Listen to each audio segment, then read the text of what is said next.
इसको क्लास को लगाओ, ये इंपॉर्टेंट टॉपिक है वैसे भी, ठीक है फाइन। सॉल्यूशन क्या है? सॉल्यूशन एक होमोजेनस मिक्सचर है। सॉल्यूशन एक होमोजेनस मिक्सचर है। और होमोजेनस मिक्सचर किस चीज का है? होमोजेनस मिक्सचर है दो चीजों का। कौन सी दो चीजें? One is called solute and other is called solvent. ये दोनों चीजों को मिक्स करके सॉल्यूशन बनता है। Is that clear to all? Fine. अब अगर हम सॉल्यूशन की बात करते हैं, सॉल्यूट जो होता है वो मैक्सिमम केसेस में लेस अमाउंट में प्रेजेंट होता है, और जो सॉल्वेंट है that is present in larger amount. Solute come amount में होता है, उसको हम B से प्रेजेंट करते हैं। सॉल्वेंट ज्यादा में प्रेजेंट होता है, मैक्सिमम केसेस में इसको A से प्रेजेंट करते हैं। Is that clear? तो this is solute and solvent, ठीक है फाइन। तो अब आपको पता चल गया सॉल्यूशन में दो चीजें हैं, सॉल्यूट एंड सॉल्वेंट। अगर मास की टर्म में या वेट की टर्म में, केमिस्ट्री में मास और वेट हमें ज्यादा टेंशन क्रिएट नहीं करते, फिजिक्स में करते हैं। मास of solute is Wb and mass of solvent is Wa। अगर मोलर मास की बात करते हैं तो मोलर मास की बात करते हैं तो Mb is the molar mass of solute and Ma is the molar mass of solvent. और मोल्स की बात करते हैं तो मोल्स की टर्म में Nb is number of moles of solute and Na is number of moles of solvent. मैं बाद में टाइम दूंगा आपको लिखने के लिए, पहले समझते जाओ, लिखना आप बाद में लिख लेना, ठीक है फाइन। तो Nb is equal to what? Mass divided by molar mass. This is mass divided by molar mass. ये फार्मूला याद रखना है, ये +1 से डिराइव है, ठीक है। Number of moles of solvent की बात करते हैं तो that is equal to mass of solvent divided by molar mass. तो ये सारा चीजें थोड़ा आइडिया दे देती है कि क्या चीज क्या है यहाँ पे। Is that clear to all? Fine. तो हमें कंसंट्रेशन एक्सप्रेस करनी है सॉल्यूशन की। तो कंसंट्रेशन को एक्सप्रेस करने के लिए हम क्या यूज करते हैं? डिफरेंट टर्म यूज करते हैं। सबसे पहली चीज हम यूज करते हैं मास परसेंटेज। सबसे पहली जो चीज एक्सप्रेस करते हैं दैट इज परसेंटेज। परसेंटेज का मतलब तो समझ गए। परसेंटेज का मतलब कि हमें 100 पार्ट में कितने पार्ट सॉल्यूट ने कंट्रीब्यूट किए। जैसे आप मार्क्स परसेंटेज निकालते हो, आपके लेट अस सपोज 400 में से 200 मार्क्स आए हैं या 400 में से 350 नंबर आए हैं, तो आप परसेंटेज कैसे निकालोगे? 350 divided by 400 into 100, given marks divided by total marks into 100। यही करते हो परसेंटेज में, यहाँ पे भी यही करते हैं। अगर मैं बोलता हूँ परसेंटेज वेट बाय वेट, तो हम बोलते हैं मास of solute divided by total mass of solvent and solute into क्या हो जाएगा? 100। ऐसे निकालते हैं percentage, given marks divided by total marks. ये परसेंटेज वेट बाय वेट, यानी कि सॉल्यूट भी और सॉल्यूशन मास की टर्म में। कई बार बोलते हैं परसेंटेज वेट बाय वॉल्यूम, इसका नाम मास of solute divided by volume of solvent and solute into 100। ये ध्यान देना पड़ता है। कई बार बोलते हैं परसेंटेज करो वॉल्यूम बाय वॉल्यूम, तो इसमें बोलेंगे volume of solute divided by total volume of solvent and solute into 100। Exactly ये परसेंटेज समझ आ गई? क्लियर है सभी को? ठीक है फाइन। अगर हम किसी तरह एक और कंसंट्रेशन एक्सप्रेस करते हैं दैट इज पार्ट्स पर मिलियन, इसको पूरा टर्म ना यूज करके ppm यूज करते हैं। ये इसी की तरह है, वहां पे 100 से मल्टीप्लाई किया, यहाँ पे 1 मिलियन से मल्टीप्लाई। यानी कि अगर हम इन टर्म्स ऑफ मास करें तो मास divided by total mass into 100 की बजाय 10 टू पावर 6, क्योंकि 1 मिलियन इज 10 टू पावर 6। या अगर हम वॉल्यूम की टर्म में करें, volume of solute divided by total volume of solvent and solute into 10 to power 6। पर 100 की बजाय हमने 10 टू पावर 6 से मल्टीप्लाई। समझ आ गई बात सबको? So this is percentage and ppm। इसी तरह एक और टर्म यूज होती है जिसको हम बोलते हैं मोलारिटी। मोलारिटी को हम रिप्रेजेंट करते हैं कैपिटल M से। बहुत ध्यान से समझना, अब ये टर्म समझनी इंपॉर्टेंट है, कैपिटल M से। ये डेफिनेशन जो मैं लिख रहा हूँ बस इसको ध्यान में बिठाओ। 1000 मिलीलीटर अगर आपके पास सॉल्यूशन है, late us suppose 1000 millilitre solution है, उसमें कितने मोल्स ऑफ सॉल्यूट है?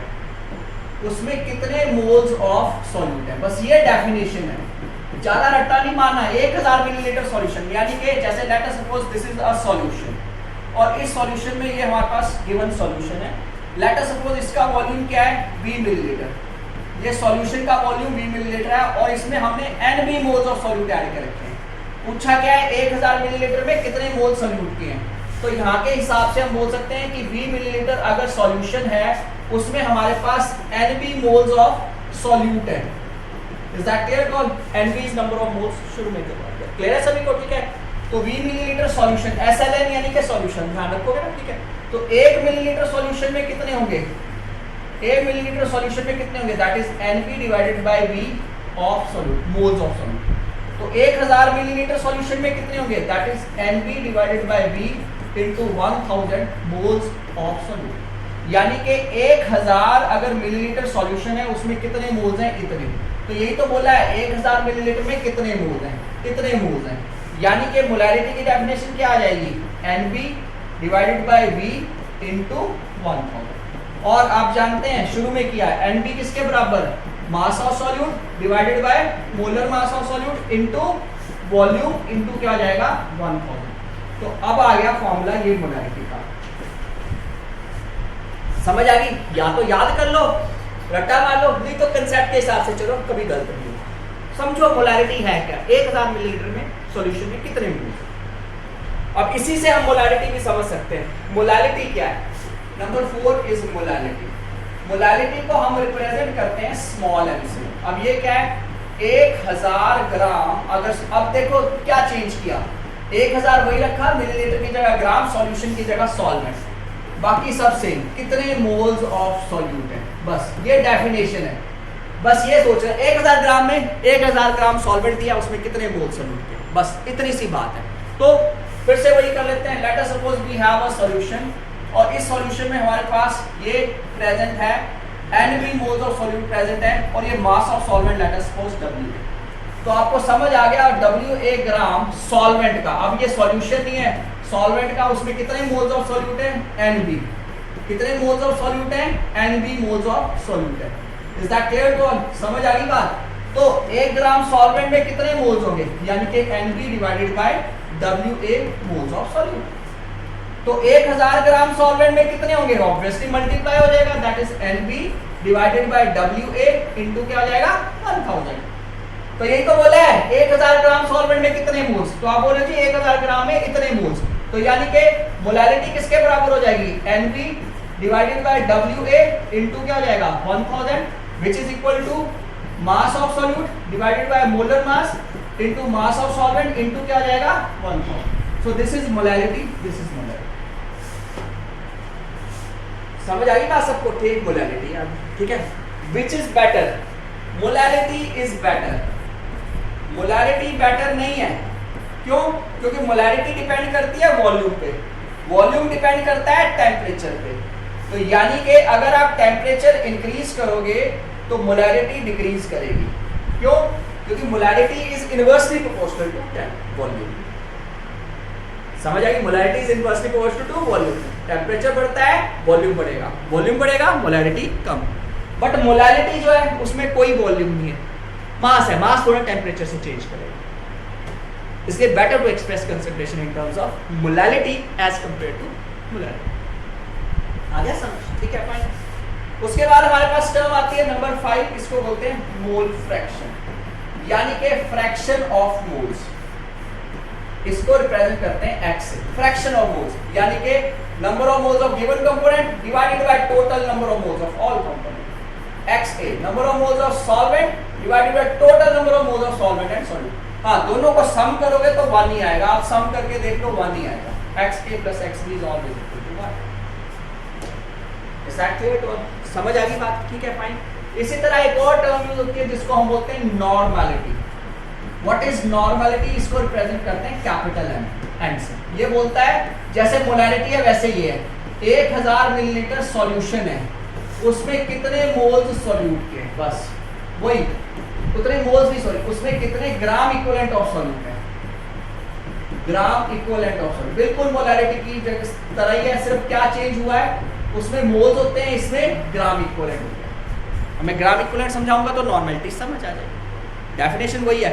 तो मोलैरिटी को देख लेते हैं, बस वहीं पे पहुंच जाएंगे। मोलैरिटी वाला फॉर्मूला लिख दो, same. Normality is equal to mass of solute divided by molar mass of solute into volume divided into 1/, यही ये मोलैरिटी का फॉर्मूला यूज कर लिया। समझ आ गई? सिर्फ मोलैरिटी के फॉर्मूले में क्या करोगे, ये जो Mb है इसकी जगह लिख दोगे इक्विवेलेंट मास। अब ये इक्विवेलेंट मास क्या है वो समझा देता हूं। Equivalent mass is molar mass divided by factor x. What is this factor x? Factor s है, x है acidity of base और basicity of acid. यानी कि बेस की एसिडिटी, यानी कि NaOH है तो कितने OH रिलीज कर रहा है 1. मैग्नीशियम हाइड्रोक्साइड है कितने OH रिलीज कर रहा है 2. बेसिसिटी ऑफ एसिड HCl है कितने H पॉजिटिव रिलीज कर रहा है 1. H2SO4 है कितने H पॉजिटिव लॉस कर रहा है 2. समझ आ गई बात? H2SO4 2 H पॉजिटिव रिलीज करता है तो हम मोलर मास को 2 से डिवाइड कर देंगे. MgOH2 2 OH रिलीज करता है तो मोलर मास को 2 से डिवाइड कर देंगे. सिंपल. ये इक्विवेलेंट वेट है. Mass over equivalent mass is number of gram. वो नंबर ऑफ मोल्स है, नंबर ऑफ ग्राम. आगे समझ क्लियर है सभी को? ठीक है फाइन. तो ये नॉर्मलिटी. अगर कोई सॉल्ट है तो वैलेंसी देख लो. अगर सॉल्ट है तो वैलेंसी देख लो. जो बड़ी वैलेंसी है वो देख लो. जैसे अगर आपको लिखा है AlCl3, ये लिखा है AlCl3, तो इस केस में जो फैक्टर x है दैट इज इक्वल टू 3, क्योंकि एल्युमिनियम की वैलेंसी क्या होगी +3. जो बड़ी वैलेंसी है उससे डिवाइड. Is that clear? तो दिस इज नॉर्मल. समझ आ गई बात? अब इसी में एक आता है इक्वेशंस का मिक्सिंग. अगर हम दो सॉल्यूशन को मिक्स कर रहे हैं तो मिक्सिंग के लिए इक्वेशन बन जाती है M1V1. एक सॉल्यूशन है जिसकी मोलैरिटी M1 है, वॉल्यूम V1 है. उसको दूसरे सॉल्यूशन में मिक्स किया जिसकी मोलैरिटी M2 है और वॉल्यूम V2 है. जब मिक्स किया तो हमारे पास जो मिक्सचर है उसकी मोलैरिटी M3 होगी, V1 प्लस V2. तो ये हमारे पास सॉल्यूशन 1, ये हमारे पास सॉल्यूशन 2, और जब ये मोलैरिटी है दैट इज मिक्सचर. जो आपके पास मिक्सचर है उसकी मोलैरिटी M इज मोलैरिटी. तो V1 वॉल्यूम 1, V1 वॉल्यूम दोनों का ऐड करो. समझ आ गई? तो मिक्सचर की मोलैरिटी क्या है ऐसे कैलकुलेट कर लो. समझ आ गई? आपको बोला जाए एक सॉल्यूशन है जिसकी मोलैरिटी M1 थी, वॉल्यूम V1 था, उसमें 10 ml आपने सॉल्वेंट डाल दिया तो डाइल्यूशन होगी. डाइल्यूशन क्या होता है? सॉल्वेंट ऐड करना डाइल्यूशन होता है. तो एक इक्वेशन बन जाएगी डाइल्यूशन की इक्वेशन. तो डाइल्यूशन की इक्वेशन क्या हो जाएगी? That is M1V1 is equal to M2V2. यानी कि this is before dilution and this is after dilution. Is that clear? Fine. तो इस सॉल्यूशन में कुछ वाटर डाल दिया तो मोलैरिटी और वॉल्यूम ये हो गया.